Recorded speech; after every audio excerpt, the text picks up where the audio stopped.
Buraxılışa uyğun belə bir sual nizamına baxaq. Səhifəni izləməyi və videonu bəyənməyi unutmayın. Buyurun müəllim. Adətən buraxılış imtahanlarına sual cümləsi ilə bağlı testlər düşür və ilk növbədə bir şeyə fikir vermək lazımdır ki, when, why və yaxud da where-dən sonra birinci köməkçi və yaxud da modal fiil gəlməlidir ki, sonra mübtəda xəbər işlənsin və yaxud da ümumiyyətlə xüsus sual cümləsində ilk növbədə sual sözü, köməkçi fiil, mübtəda və xəbər cümlə quruluşu bu formada düşür.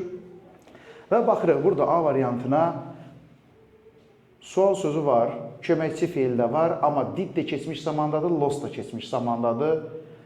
Bir cümlədə və yaxud da belə deyək ki, bir mübtədası və bir xəbər olan cümlədə iki dənə keçmiş zaman ola bilməz.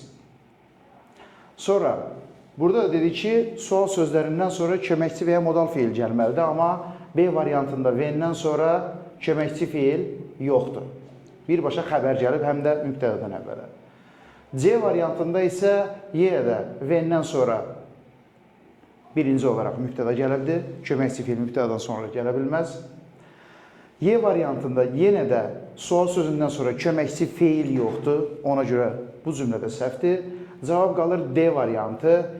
When sual sözü, did köməkçi fiil, she mübtəda və baxırıq ki, did keçmiş zamandadırsa əsas fiil qayıdır indiki zamanda tuzsuz məsdər formasına lose her necklace. Cavab olur D variantı. Dərslərimizə qoşulmaq üçün 055 597 0151 nömrəsi əlaqə saxlaya bilərsiniz.